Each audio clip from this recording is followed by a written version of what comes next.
Ex-namorado machucam minha filha, mancham a reputação de meu amigo e eu busco vingança. Para começar, apertem os cintos. Será uma longa jornada. Esses eventos ocorreram ao longo de vários anos. Espero que a leitura valha a pena.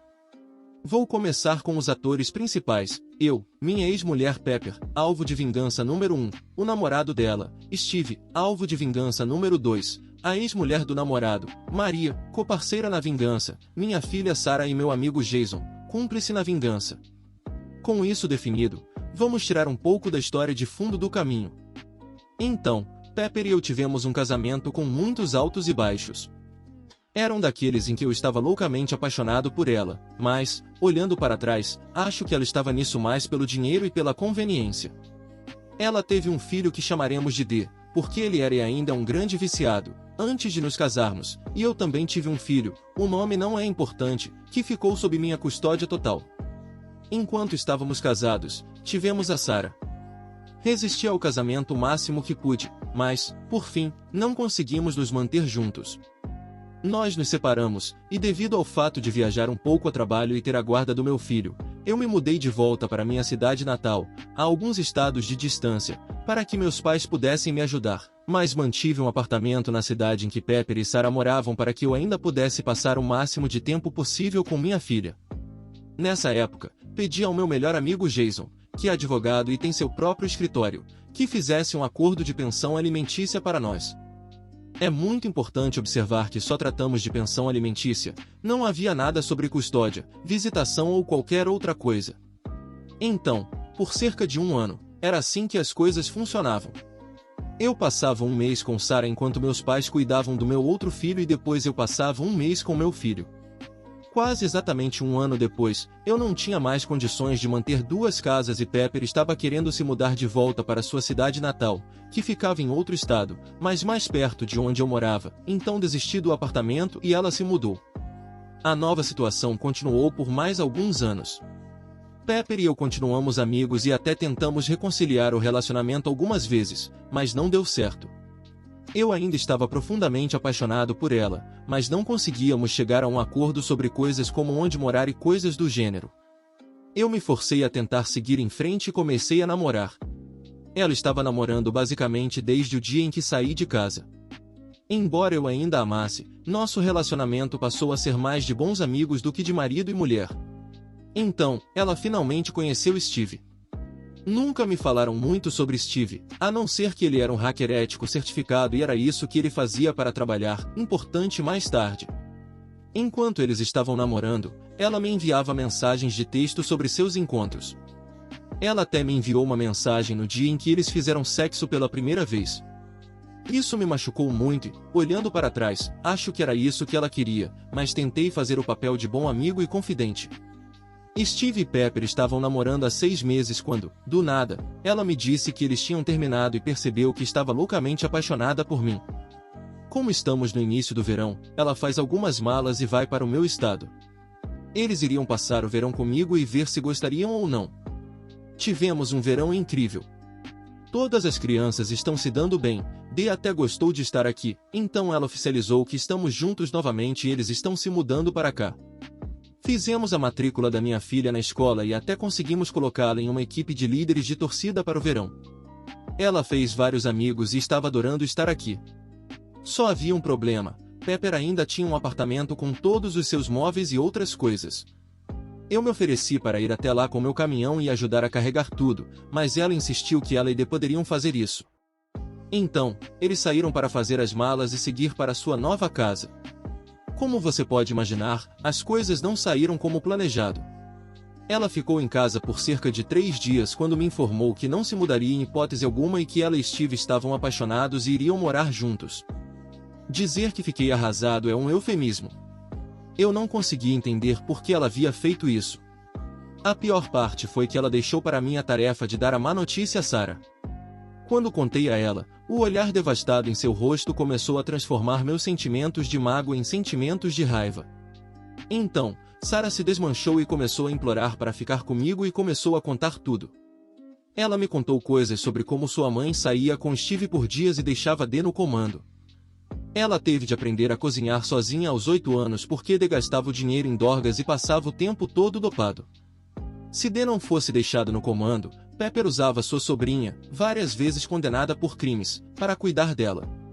Ela também me contou sobre a primeira vez que conheceu Steve.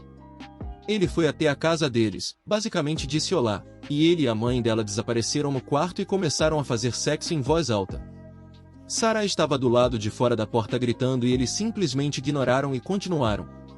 Foi assim que minha filha de 8 anos aprendeu sobre sexo e, 7 anos depois, ela ainda está em terapia tentando se recuperar. A essa altura, minha raiva se transformou em fúria. Imediatamente avisei a Pepper que Sarah não voltaria de jeito nenhum e que eu lutaria até a morte para mantê-la fora daquela situação. Pepper respondeu obtendo uma audiência de emergência em seu estado para forçar Sarah a voltar. Tive que me mexer, mas consegui um advogado e ganhei facilmente a audiência, para a qual Pepper chegou atrasada e disse ao juiz que era devido a uma deficiência. O juiz concordou que, como não havia acordo de custódia e com as acusações preocupantes que eu havia reunido, era melhor que Sarah ficasse comigo por enquanto. Eu havia vencido a primeira batalha, mas foi por pouco tempo. 1 hora após a audiência, comecei a receber toneladas de e-mails e mensagens de texto de phishing. Também estava recebendo redefinições de senha e códigos MFA do meu banco, Facebook, Reddit e outras contas. Eu sabia que Steve estava por trás disso.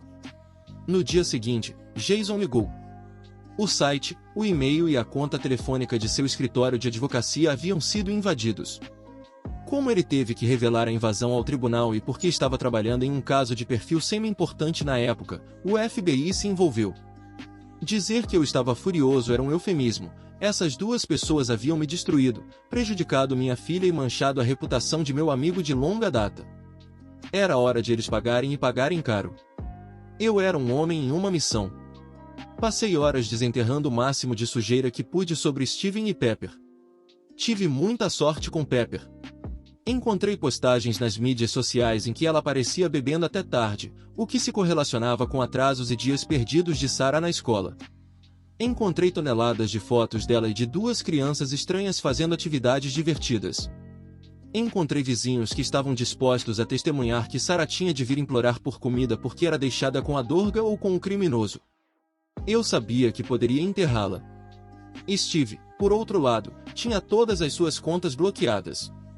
Eu não conseguia encontrar nenhuma sujeira e isso estava me deixando louco. Então me ocorreu experimentar o LinkedIn. E valeu a pena.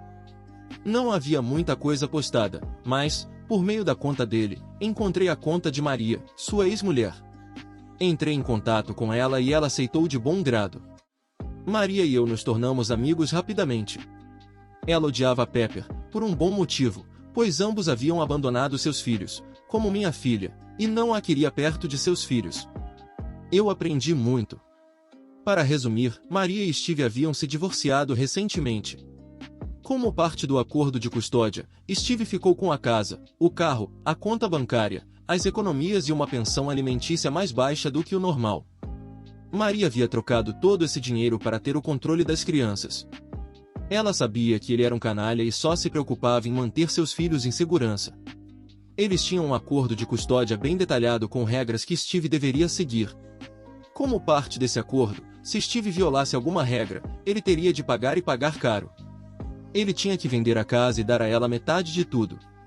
A pensão alimentícia também dobraria, e Steve ficaria arruinado financeiramente. Steve também não a bloqueou nas mídias sociais e enviava regularmente mensagens de texto se gabando de como sua vida era ótima sem ela. Muitas dessas mensagens continham fotos da Pepper. Comparamos anotações, trocamos provas e elaboramos um plano. E agora é hora da vingança.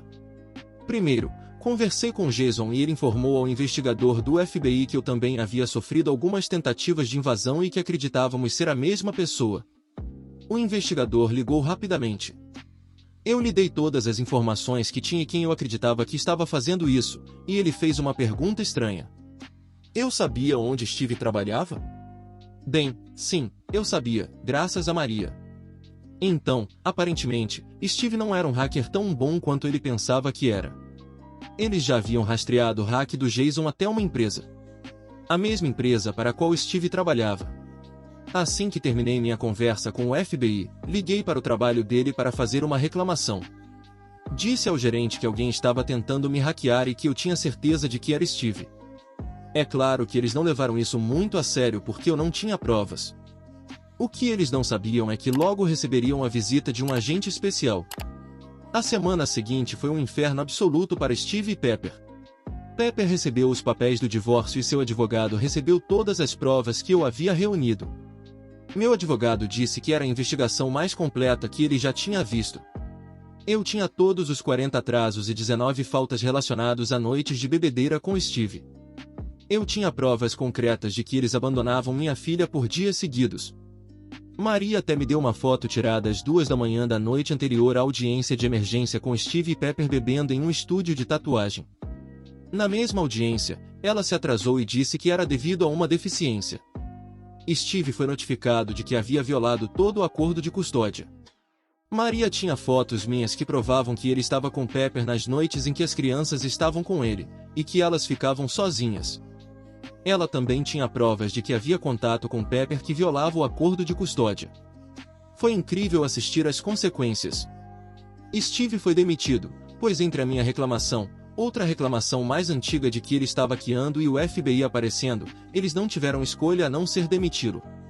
Ele evitou qualquer problema legal, pois o FBI nunca poderia relacioná-lo diretamente a ele. A notícia de que ele havia sido demitido se espalhou e ninguém o contrataria novamente para um trabalho de TI. Ele teve que vender a casa, liquidar todos os investimentos e contas bancárias e dar metade para Maria. A pensão alimentícia dos filhos permaneceu a mesma, já que ele não tinha mais uma fonte de renda. Da última vez que o vi, ele estava trabalhando em uma mercearia.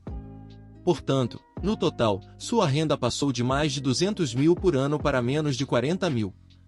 Quanto a Pepper, o divórcio foi rápido e doloroso para ela. O juiz decidiu a meu favor em todos os aspectos. Fiquei com a custódia exclusiva e a tomada de decisões exclusiva. Ela foi obrigada a fazer terapia e ela e D só podem visitar Sarah com um supervisor terceirizado pago pela Pepper. Sarah está se saindo muito melhor. Ela ainda precisa de aconselhamento, mas está se saindo bem na escola e tem muitos amigos. Ela raramente vê sua mãe, mas está muito melhor sem ela. Tenta me despejar ilegalmente com um braço de ferro? Isso é o que veremos. Isso aconteceu em 2010, quando eu morava em Winter Garden, Flórida, com meu marido e seu tio que estava morrendo. Histórico, meu marido e eu fomos morar com o tio doente dele depois de perdermos muito durante a quebra do mercado imobiliário de 2008 nos Estados Unidos, como muitos dos clientes de manutenção de gramado do meu marido. Também nos mudamos com o tio dele para um condomínio porque o tio dele tinha cirrose hepática em estágio 4 e sua irmã arrogante e a família dela se recusava a ajudar a cuidar dele. Meu marido, um oficial aposentado do xerife do condado de Seminole, importante mais tarde, e eu nos instalamos nos 2 quartos do condomínio, pois o tio dele se instalou na sala de estar, incluindo a cama. No primeiro dia, encontramos um perigoso mofo preto causado por um vazamento na máquina de lavar louça. No segundo dia, descobrimos que o chuveiro principal tinha azulejos soltos e um chuveiro com vazamento. No terceiro dia, encontramos um ninho de aranhas marrons reclusas na sala de estar. Conversamos com o tio dele sobre esses problemas e descobrimos que o proprietário babaca, amigo da irmã tia que se achava no direito de se autodenominar e da família dela, estava se recusando a resolver os problemas conforme exigido por lei. Na época, queríamos iniciar uma ação judicial, mas o tio do meu marido nos dissuadiu várias vezes. O proprietário babaca foi gentil conosco enquanto o tio doente do meu marido estava vivo. No dia seguinte à morte do tio do meu marido, a história foi completamente diferente. O proprietário babaca se tornou desagradável, agressivo e começou a tentar nos despejar com um braço forte, como se fôssemos nada mais do que invasores viciados. O proprietário babaca até se curvou e tentou agressivamente brigar com meu marido quando deixamos o próximo cheque do aluguel. Ele continuou a nos dizer que tínhamos que nos mudar ou então, mas se recusou a seguir as leis reais da Flórida para nos despejar. O proprietário babaca e sua esposa corrupta, a policial de Winter Garden, até recrutaram a tia e o tio auto-intitulados do meu marido para começar a nos assediar sobre simplesmente nos mudarmos, mesmo que tivéssemos que morar em uma barraca. Tia presunçosa, por que você e meu sobrinho não se mudam para que eles possam alugar o condomínio para outro idoso? Marido, ainda não temos outro lugar para onde ir, e ele precisa se submeter às leis de despejo ou terá problemas muito sérios. Tia arrogante, você só traz problemas, sobrinho policial aposentado da SCSD. Você tem sido um problema desde o dia em que nasceu. Saia do condomínio deles e pare de ser um problema para todos. Quem se importa se você tiver que morar em uma barraca? Tudo isso fez com que meu marido, oficial aposentado do SCSD, especializado em desmascarar policiais corruptos, ficasse muito desconfiado. Conversamos e começamos a investigar o proprietário babaca e a esposa corrupta. Minha primeira ordem foi colocar todo o aluguel em caução com provas de que os reparos haviam sido negligenciados. Em segundo lugar, enviei uma notificação de cessação e desistência de assédio ao proprietário babaca e à tia auto-intitulada. Em seguida, pesquisei os registros públicos de impostos sobre a propriedade. Uau! Aí está a sujeira. O condomínio do proprietário babaca não estava registrado como propriedade de aluguel no estado da Flórida e estava pagando muito menos impostos sobre a propriedade do que o proprietário babaca deveria estar pagando. Os registros de impostos sobre a propriedade também mostraram que o proprietário babaca não era proprietário do condomínio. Ele ainda era de propriedade de sua mãe, que eu descobri que estava morando em uma casa de repouso há 5 anos antes de o tio do meu marido se mudar para lá. Meu marido descobriu que a esposa corrupta estava inspecionando e aprovando as propriedades dela e do proprietário babaca, inclusive o condomínio, o que é contra as leis de conduta de aplicação de códigos da FL. Descobri pelos vizinhos do condomínio que o proprietário babaca só alugava para idosos com graves problemas de saúde. Minha melhor descoberta, depois da sonegação de impostos, foi descobrir que a Associação de Proprietários do Condomínio tinha uma política muito rígida de não alugar da arrendar, ou seja, você ou sua família tinham que morar no condomínio e não podiam ser alugados.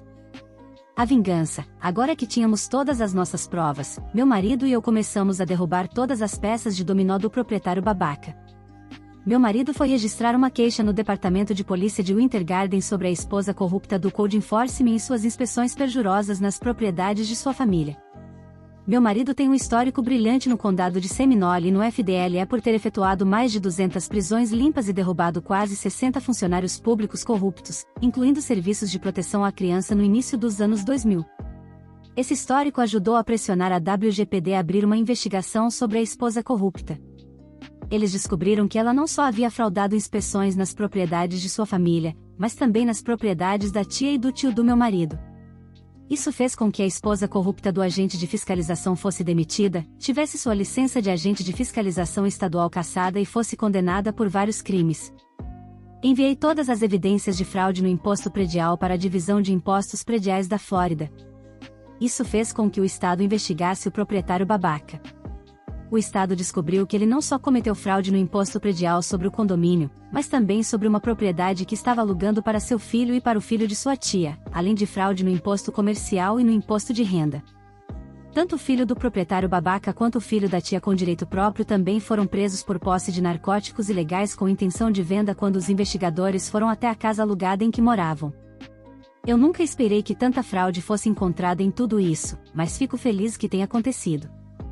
A fraude fiscal do proprietário babaca também afetou a tia e o tio auto-intitulados, pois eles eram seus parceiros comerciais. O tio arrogante passou a ser investigado pela diretoria da USPS, pois era o chefe dos Correios de Winter Garden. O tio auto-intitulado perdeu seu emprego confortável e sua aposentadoria depois que se descobriu que ele estava ajudando o proprietário babaca no esquema de fraude fiscal e no roubo de ordens de pagamento. Todos os 4 foram condenados por vários crimes de colarinho branco, tiveram que vender suas propriedades e a maioria de seus pertences, cumprir algum tipo de pena e pagar enormes quantias de multas e restituições. O proprietário babaca, sua esposa, a tia presunçosa do marido e o tio presunçoso do marido, juntamente com seus filhos, foram todos condenados por vários crimes, tanto crimes quanto contravenções, tudo porque acharam que poderiam nos despejar com um braço forte. Isso só prova como nós, inquilinos, podemos ser realmente inteligentes quando pressionados. Também prova porque todos devem conhecer todas as leis de aluguel e como pesquisar registros públicos, pois isso pode salvá-lo no final. Curtiu o vídeo? Não se esqueça de deixar um gostei, se inscrever no canal e ativar o sininho para não perder nenhum dos nossos conteúdos. Até a próxima!